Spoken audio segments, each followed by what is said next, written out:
Vídeo do pastor Anderson Silva no seu podcast chamado Tretas e Diálogos. Ele com o Nicolas Ferreira.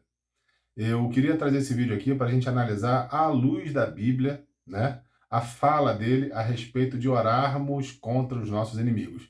Ele fala ali de estourar a mandíbula do Lula, deixar doente, acamado os ministros do STF, etc. Então eu vou trazer o vídeo aqui. Antes de mais nada, deixar claro que isso não tem relação alguma com partido, direita, esquerda, ideologia, absolutamente nada, nem da pessoa do Lula, nem de ministro algum do STF, absolutamente nada. E sim o trecho sobre orarmos contra os nossos inimigos, para que eles morram. Ele cita alguns exemplos ali de Paulo. Enfim, eu queria trazer isso para a gente analisar, ok? A gente precisa crer, cara. Você abriu uma janela aqui, sabe? E a igreja diz, eu tô orando. Mas talvez a gente não tá orando na fé, na intensidade da fé. Do tipo assim, ó, o guerreiro é Deus. Salmos 2 diz que o Senhor tá rindo. Rindo por quê? Porque ele é capaz de destruir o imperador da terra. Então assim, ó, falta essas orações imprecatórias dos salmistas. Senhor, mata meus inimigos. Então, pastor Anderson, vamos lá. Orações imprecatórias. Eu peguei até aqui a palavra imprecar, né, no dicionário, para a gente analisar rapidamente. Imprecar, pedir contra alguém, rogar pragas. As orações imprecatórias eram orações que ele cita até aí, Salmos, né? Eram orações referentes ao Antigo Testamento. E é aqui que eu quero entrar, essas orações violentas, né? Essas orações a gente pedia, onde eles pediam que Deus matasse, quebrasse, arrancasse pé, enfim. Pediam coisas contra outros povos, em guerra, né? Israel em guerra com outros povos, outras cidades. É importante lembrar uma coisa aqui.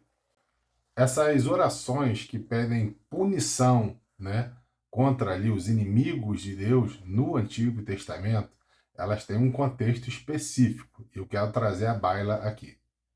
Deus, quando aparece no Antigo Testamento, dessa forma óbvia ali de guerras, de fato era isso, né? Vá, ataque, mate, faça, aconteça, mas isso tem um motivo bem óbvio.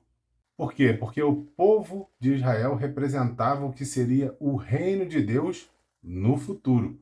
Funcionava como uma forma escatológica, de antecipar o que viria lá na frente.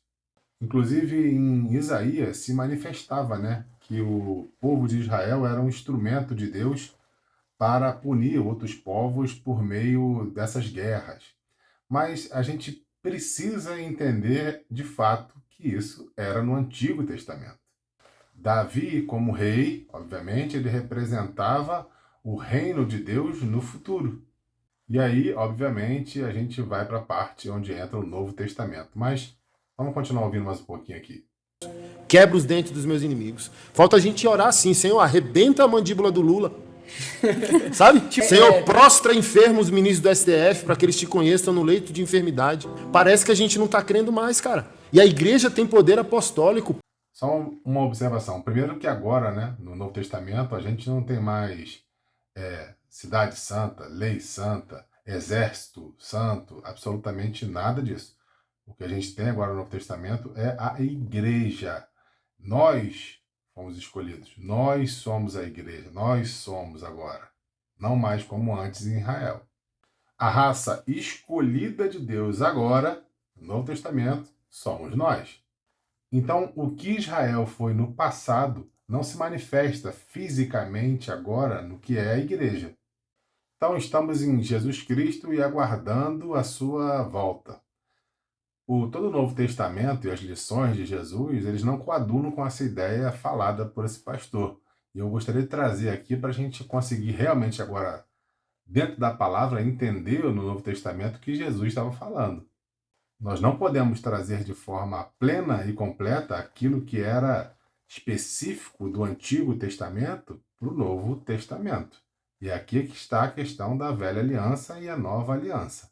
E é esse o problema do Salmo imprecatório, que ele tinha ali uma característica específica da antiga aliança, não mais na nova aliança.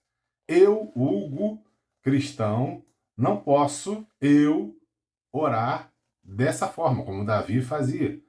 pedindo a morte de alguém, pedindo a morte de um inimigo, pedindo a morte de alguém que eu não. Pedindo o mal, orar pedindo o mal de alguém, muito menos de um governo. O que eu consigo analisar é que a nova aliança é o contrário dessas orações imprecatórias. Os ensinamentos todos de Jesus, a gente pode ver aqui em Mateus, por exemplo, Mateus 5:44. Eu, porém, vos digo: amai os vossos inimigos e orai pelos que vos perseguem. Todo ensinamento de Jesus, a gente pode pegar alguns trechos rápidos aqui, obviamente vão falar ao contrário de tudo que era imprecatório. Jesus mandava orar pelos inimigos, Jesus ensinava a dar a outra face, Jesus não falava para não resistir ao maligno, Jesus repreendeu Pedro quando cortou a orelha, né? Foi lá, fez aquele milagre, botou a orelha de volta. Alguém que pediu a sua túnica, dê a capa. Todo ensinamento de Jesus era do amor. Todo ensinamento de Jesus era para orar pelos seus inimigos. Eu estou dizendo que é fácil? Não estou dizendo que é fácil. Eu estou dizendo que é o ensinamento. O que Jesus ensinou para a gente. Se nós vamos conseguir, eu tento, eu acredito, né, que esse seja o nosso caminho, nós sermos os mais parecidos com Jesus. É difícil? Claro que é difícil. A caminhada é difícil? É difícil. Orar por um inimigo é difícil? É difícil. O que eu estou dizendo é a palavra aí do rapaz aí, do pastor aí, do senhor aí, junto nesse podcast, realmente ela não coaduna com o que Jesus ensinou. Então falta a gente botar o terror mesmo. A fala dele é: falta a gente botar o terror mesmo. A punição contra qualquer político, qualquer pessoa que obviamente não se arrepender dos seus pecados, essa punição ela virá. Cabe a gente orar, na verdade, para que essas pessoas sejam transformadas, quer sejam políticos ou não. Pode ser nosso vizinho, alguém que não se dê bem com a gente. Nosso dever, enquanto discípulos, é realmente orar para que haja realmente uma mudança nessas pessoas, políticos ou não.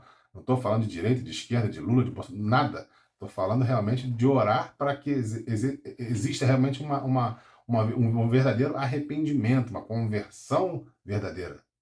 Então me assusta muito esse tipo de fala, ainda mais de um pastor, né, vindo de forma violenta. Jesus é um mandamento, né? Não é um sentimento. Amar é um mandamento. Jesus manda amar. Muito me assusta. Eu pego aqui até rapidamente aqui Romanos 12. Abençoai os que vos perseguem, abençoai e não amaldiçoeis. Alegrai-vos com os que se alegram e chorai com os que choram. Pelo contrário, se o teu inimigo tiver fome, dá-lhe de comer, se tiver sede, dá-lhe de beber, porque quando fizer isso, amontoarás brasas vivas sobre a sua cabeça. Romanos 12:20. Então, o nosso papel, na verdade, com todo respeito ao entendimento aí do pastor, do tal do deputado Nicolas, nossa função aqui no mundo é convidar esses homens ao verdadeiro arrependimento. A nossa oração era para que Deus traga realmente dentro do seu amor, toda a sua misericórdia para esses homens, de direita, de esquerda, político, não político, ao verdadeiro arrependimento. E não uma oração para que mate, que se destruam esses homens. E que esses políticos e todos se prostrem ao nome sobre todo nome, no céu, na terra e debaixo da terra, Jesus Cristo.